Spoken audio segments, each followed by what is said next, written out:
Soyez tous bénis au nom de Jésus. Je suis gloire de Dieu, servante de l'Éternel. Et comme tous les dimanches, vous et moi, nous avons un rendez-vous.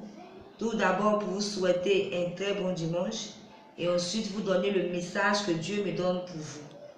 Sans plus tarder, nous allons prendre notre Bible dans Jean 5, le verset 5 à 9, qui dit, je lis la parole de Dieu.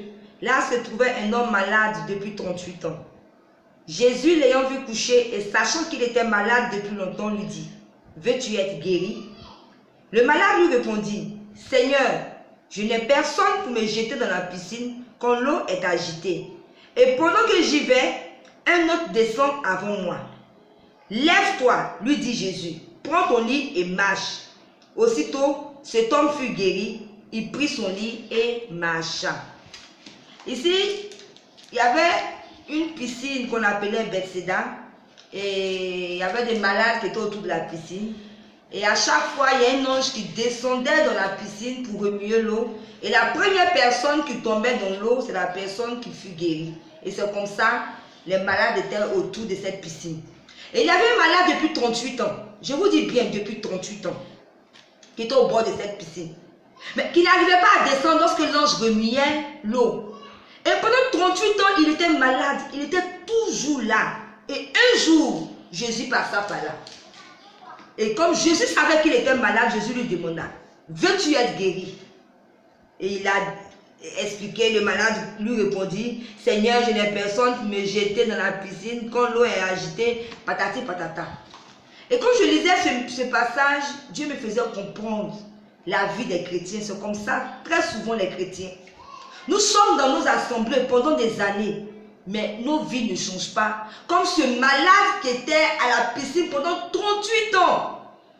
Mais je disais à Dieu, mais cet homme, il a persévéré. Il voulait sa guérison parce que chaque fois il était là pendant 38 ans, c'est que vraiment il voulait sa guérison. Comme beaucoup d'entre nous dans les églises, on vient, nous sommes fidèles. Chacun est à son poste, dans les départements, partout. Mais on demeure avec nos mal dans l'église. D'autres, on demeure avec nos maladies. On demeure avec le célibat. On demeure avec la pauvreté. On demeure avec beaucoup d'infimité. Pourtant, nous sommes dans la présence de Dieu. Mais lorsque Jésus a rencontré ce malade, il lui a dit quoi? Il lui a demandé, veux-tu marcher? Mais là encore, au lieu de dire oui, il s'est justifié. Non, à chaque fois que je vais descendre de l'eau, quelqu'un descend pour me laisser.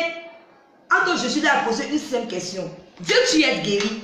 Comme parmi nous, des personnes dans la présence de Dieu pendant des années. Le jour même, Jésus veut nous visiter. On n'est pas à notre poste. Regardez ce malade. Au lieu de dire oui, je vais être guéri, lui, il s'explique comme nous des chrétiens. Ah Seigneur, moi-même maladie là même, je voulais être guéri. Alors que Dieu te pose une question. Veux-tu être guéri? Veux-tu te marier? Veux-tu prospérer? Veux-tu travailler? Veux-tu? Mais on a toujours des justifications. Alors ce matin, je vais interpeller quelqu'un. Quand Jésus, il lui a posé la question que le malade s'est justifié, qu'est-ce que Jésus a dit? Il dit, lève-toi, lui dit Jésus, prends ton lit et marche. C'est comme ça Jésus veut que nous nous levons. Jésus veut que nous nous levons dans sa parole. Il veut que nous nous levons dans nos situations.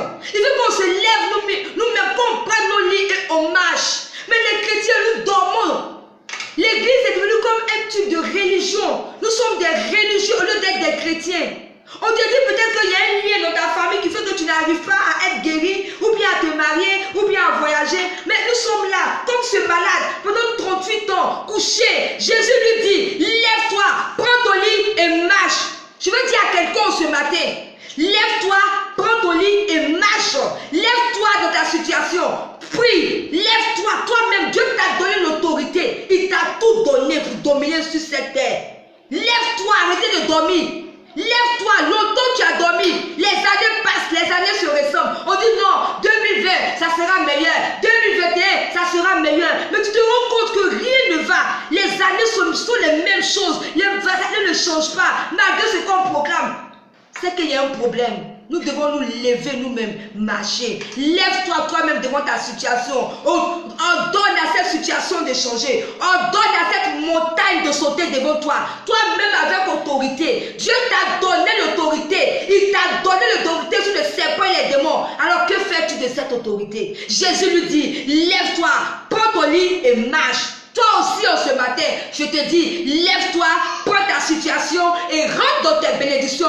Prends ta situation et sois guéri au nom de Jésus. Voilà un peu l'attention que je voulais attirer ce matin. Chrétiens, levez-vous. Arrêtons d'être des religieux. Jésus a besoin des chrétiens vivants dans sa maison. Arrêtons d'être religieux, des personnes, nous vivons comme des personnes, comme des moins que rien, comme si notre Dieu, il n'est pas capable de faire beaucoup de choses, pourtant nous avons un Dieu qui est puissant. Voilà un peu le message que je voulais vous donner ce matin. Lève-toi, prends ton lit et marche au nom de Jésus. Je vous aime, c'était gloire de Dieu. Bye.